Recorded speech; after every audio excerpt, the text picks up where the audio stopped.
kamu bisa anggap rumah ini rumah kamu juga. Lo tuh emang baik banget ya.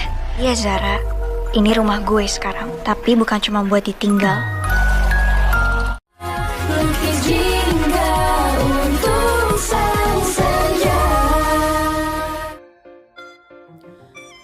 Akhirnya baik Fatah, Zara, dan Akila sudah benar-benar percaya dengan cerita sedih Sandy dan menerimanya masuk dalam lingkungan mereka. Namun tanpa mereka sangka, rencana Sandy telah meningkat dengan niatan menjadikan rumah Zara sebagai tempat melanjutkan semua siasatnya. Ini ada apa ya? Kayak ada sesuatu yang diumpetin dari gue. Gue berasa kayak penonton bayaran. Di awal episode ini hal pertama yang dilakukan Akila adalah melepaskan pegangan tangan Fatah pada Sandy, disertai protes dan rasa keselnya karena nggak mengerti ada apa di antara mereka. Maka Fatah menarik Akila menjauh dan menceritakanlah pertemuan awal yang anehnya dengan Sandy yang sudah menunjukkan kebencian padanya. Maka janjinya Fatah di sini setelah mendapatkan jawaban dari Sandy apa dan kenapa alasannya, pasti Fatah akan cerita lengkap pada Akila. Baru deh ya, walaupun masih kesel karena tahu paling belakangan, tetap dong Akila harus mengizinkan Fatah mengajak Sandy bicara berdua aja di taman depan. Ya tujuannya supaya Sandy bisa leluasa menjelaskan jika nggak rame orang yang mendengar. Lu kelihatan sangat membenci gua dan lu nggak segan-segan buat ngungkapin itu. Pastinya baik Akila, Zara, bahkan Harry penasaran tetap juga mengintip mereka. Bahkan diam-diam Akila membuka pintunya, mendekatkan tubuhnya, melebarkan telinganya. Begitupun dengan Zara, ikut gerakan Akila agar mereka bisa mendengar juga ya. Kira-kira kenapakah Sandy membenci Fatah? Sementara Harry hanya jadi penonton menyaksikan Zara dan Akila yang seakan terhipnotis dengan drama yang sedang dimainkan Sandy. Hidup sama pemungut bareng rongsokan. Gue tinggal di gerobak. Dan pemandangan gue adalah lo. Sepertinya sih Sandy sudah mempersiapkan jawabannya dari awal guys. Ya meskipun rencananya beraksi secara manual termasuk dadakan, namun Sandy sudah bisa menebak akan ada pertanyaan seperti ini. Maka dengan mudahnya Sandy mencampurkan antara karangan dengan kenyataan berdasarkan dirinya yang hidup seperti yatim piatu dengan mama yang telah tiada, sementara papa seakan mengabaikannya karena lebih mengistimewakan dan hanya mengakui Fatah di depan umum. Saat lo pulang ke rumah bawa barang belanjaan, gue harus berjuang dengan sepatu gue yang depannya udah bolong ke. Maka berdasarkan rasa pilih kasih papa mereka hingga terbentuklah akting Sandy yang sangat menjiwai saat berdongeng seolah masa kecilnya hidup sebatang kara di jalanan, tepatnya di seberang rumah Fatah yang besar dan mewah. Dengan pemandangan tiap harinya bagaimana bahagianya jadi seorang Fatah, bergelimang kasih sayang orang tua, juga segala macam benda baru tiap harinya. Sangat ironislah dengan kehidupan Sandy yang harus mengalami kemiskinan dan kelaparan setiap harinya. Jangankan untuk beli baju dan sepatu baru, bahkan terkadang Sandy hanya makan nasi bungkus yang sudah dibuang orang.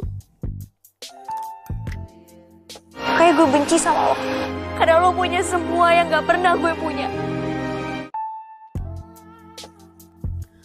Untuk menghidupkan ceritanya, Sandy memoles dengan isak tangis yang cukup menyayat hati, disertai kejujuran bahwa rasa iri hati karena kehidupan sosial yang berbeda adalah alasannya jadi membenci Fatah. Walaupun ya di momen ini berulang kali Sandy seakan menyadari ini bukanlah kesalahan Fatah. Namun Sandy berusaha membenarkan kebenciannya berdasarkan karakter manusia yang terbiasa hidup kekurangan materi dan kasih sayang. Lalu karangan pun dilanjut nih dengan kisah dirinya diadopsi untuk jadi anak pancingan hingga mengalami penyiksaan lalu berakhir diusir karena orang tua angkatnya sudah berhasil memiliki anak kandung sendiri. Apa harus gue mohon ke mereka untuk minta dikasih tempat tinggal di gudang rumah mereka? Atau gue harus balik ke kawasan pemulung yang menyedihkan? Duh guys, panjang lebar deh. Sang drama queen menguras air matanya. Bahkan Akila dan Zara pun ikutan mewek sama deresnya. Apalagi Zara jadi merasa sangat bersalah karena sudah berburuk sangka pada Sandy. Ya intinya semua cerita Sandy tadi sudah menjawab semua rasa penasaran di hati Zara. Sementara Harry yang paling tahu itu cuma karangan Sandy aja, hanya menghibur Zara untuk nggak terus menyalahkan diri. Gue minta maaf soal semua yang udah lo alamin di hidup lo. Gue juga minta maaf karena gue udah ngebenci lo. Sementara Fatah yang tadinya begitu menggebu-gebu ingin tahu jawaban Sandy, maka yang dia dengar tadi jauh di luar ekspektasinya. Bahkan Fatah sampai nggak bisa berkata-kata selain berulang kali meminta maaf karena Sandy harus mengalami kehidupan yang begitu menyedihkan. Namun satu hal yang masih mengganjal di benak Fatah yang sulit untuk diungkapkan saat itu, yaitu kenapa sih setiap kali melihat Sandy ada perasaan deket yang sulit dijelaskan. Soal kebencian personal gue yang gak seharusnya. Gue fine. Pada saat yang sama, Akila nggak kuat menahan hausnya dan berhenti mendengarkan mereka. Alhasil, Akila juga Zara nggak melihat kalau saat itu tanpa sadar hampir aja Fatah menghapus air mata Sandy. Karena emang guys, Fatah merasa sangat terharu dengan cerita hidup Sandy yang begitu tragis.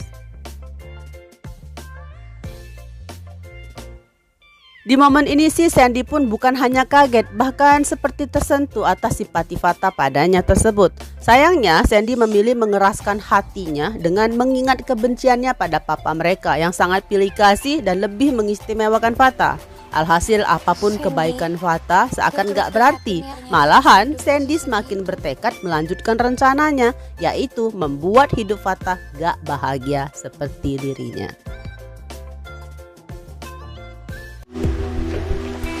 Sandy, gue turut prihatin ya, ternyata kisah hidup lo sesedih itu. Setelah pembicaraan usai, Sandy sudah bersama Zara dan Akila. Kedua gadis yang baik hati itu terus berusaha menghibur Sandy dan menyatakan kalau Sandy kini gak sendiri lagi. Namun di momen ini Akila menegaskan jangan ada lagi adegan pegangan tangan dengan Fatah seperti tadi. Ya pastinya nih guys, Sandy memberikan janji, bahkan sumpahnya bahwa dirinya gak akan pernah merebut Fatah. Ya iyalah. Lu tinggal di sini aja untuk sementara waktu. Kok jadi kamu yang ngizinin? Ini kan rumahnya Zara. Kemudian pembahasan soal penampungan untuk Sandy. Pastinya Akila langsung protes ya, kenapa harus Fatah yang memberikan izin untuk hal yang bukan miliknya. Maka Fatah pun beralasan hanya membantu Zara mengambil keputusan dengan keyakinan bahwa Mama Zara pasti menyetujui Sandy tinggal di sana. Namun Sandy yang jenius sudah langsung bisa menebak kalau Fatah ada kaitannya dengan rumah yang ditempati Zara. Iya, mungkin Mama bakal setuju. Makasih ya, Fatah.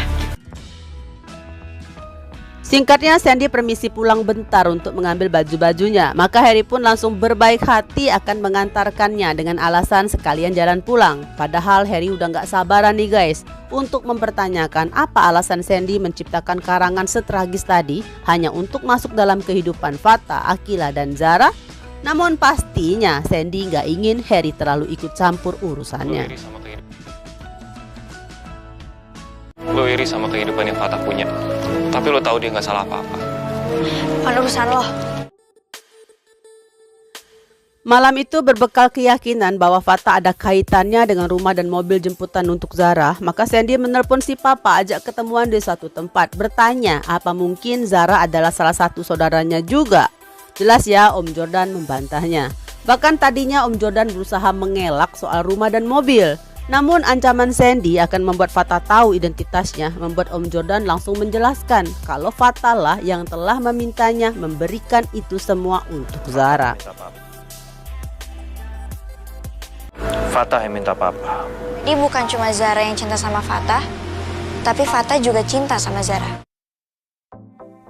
Mengetahui hanya karena permintaan Fatah si anak kesayangan sampai papa rela memfasilitasi Zara yang bukan siapa-siapa, maka rasa iri dan kebencian Sandy pun makin berkobar pada Fatah. Apalagi sampai detik ini si papa masih belum berniat membuka identitas Sandy adalah anaknya juga. Masih dengan alasan belum waktunya, tunggu mamanya Fatah sembuh dari sakit jiwanya. Alhasil ya, semakin papanya khawatir pada Fatah dan berpesan jangan sampai memberitahu Akila. Yang ada Sandy makin menantang papanya. Karena tujuan Sandy hanya ingin melihat Fatah gak bahagia seperti dirinya, apapun caranya. Rupanya nih guys, diam-diam Harry bersembunyi di balik mobil mendengarkan semua yang sedang mereka bicarakan. Apa yang kamu lakukan itu menghancurkan kebahagiaan dia? Apa yang bakal papa lakuin kalau aku lakuin itu? Tanpa menunggu jawaban dari papanya, Sandy berlalu pergi. Baru nih guys, Harry menemui Sandy dengan niat meminta Sandy menghentikan segala siasatnya karena sudah semakin melebar. Bukan hanya akan menyakiti Fatah, namun juga orang-orang di sekitarnya, termasuk Zara. Apa lo yakin dengan bikin hidup Fatah berantakan, lo bisa bahagia? Bikin hidup Fatah berantakan. Namun pernyataan Harry malah membuat Sandy semakin emosi karena lagi-lagi selain papanya yang selalu memprioritaskan Fatah di atas segalanya, bahkan kini seorang Harry yang jelas-jelas tahu kalau sebenarnya Zara diam-diam mencintai Fatah pun tetap aja Harry meminta hal yang sama, yaitu tentang kebahagiaan Fatah. Jangan terlalu sibuk. Udah ada Fatah yang ngomongin Zara. Lo cuma buang waktu sama emosi lo. Penutup episode ya, malam itu juga Sandy sudah kembali ke rumah Zara dengan membawa buntelan berisi pakaiannya. Kali ini langkah Sandy masuk rumah itu semakin mantap guys dan penuh keyakinan. Toh bisa dibilang itu adalah rumahnya juga karena dibeli pakai uang papanya. Maka Sandy yang tadi siang penuh linangan air mata kini sudah begitu ceria dengan pujian palsunya atas kebaikan Zara yang mau menampungnya. Padahal di benak Sandy sudah bertekad akan menjadikan rumah tersebut sebagai tempat menjalankan segala rencananya. Kamu bisa anggap rumah ini rumah kamu juga. Tapi bukan cuma buat ditinggal, nih tempat buat rencana gue berjalan.